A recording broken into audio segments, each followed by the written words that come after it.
নবীজি সাল্লাল্লাহু আলাইহি সাল্লাম ঘুমানোর পূর্বে 4টি কাজের আদেশ করেছেন এবং 5টি কাজ থেকে নিষেধ করেছেন। জানার পূর্বে সকলের চ্যানেলটি সাবস্ক্রাইব করবেন, লাইক করবেন। যখন ঘুমাবে দরজা বন্ধ রাখবে, 2 নাম্বার মস্ক বেঁধে রাখবে, 3 নাম্বার পাত্র ঢেকে রাখবে, 4 নাম্বার বাতি নিভিয়ে দিবে। কারণ ঘরের দরজা বন্ধ করলে এগুলো শয়তান খুলতে পারে না, পাত্রের মুখ উন্মুক্ত করতে পারে না।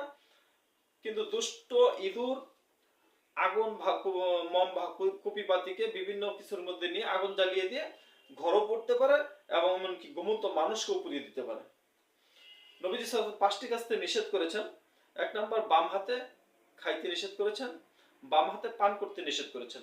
বর্তমানে দেখা যায় অনেক লোক আছে যারা বাম হাতে পান করাকে ভদ্রতা মনে করে, অথচ নবীজি সাল্লাল্লাহু আলাইহি সাল্লাম অন্য আরেক হাদিসের মধ্যে বলেছেন যে বাম হাতে শয়তান খায় এবং পান করে, বাম হাতে কখনো মুমিন খাইতে পারে না, পান করতে পারে না।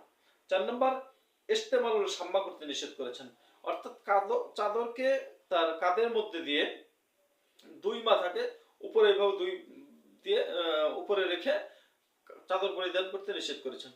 5 নাম্বার লুঙ্গি পরে লজ্জাস্থান উন্মুক্ত রাখতে নিষেধ করেছেন, অর্থাৎ এমন ভাবে লুঙ্গি পরে নিতম্বকে নিচে রেখে 2 হাঁটুকে খাড়া করে রাখলেন যাতে লুঙ্গির নিচের অংশটা নিচে পড়ে থাকে, লজ্জাস্থান দেখা যায়, এরকম সম্ভাবনা রয়েছে।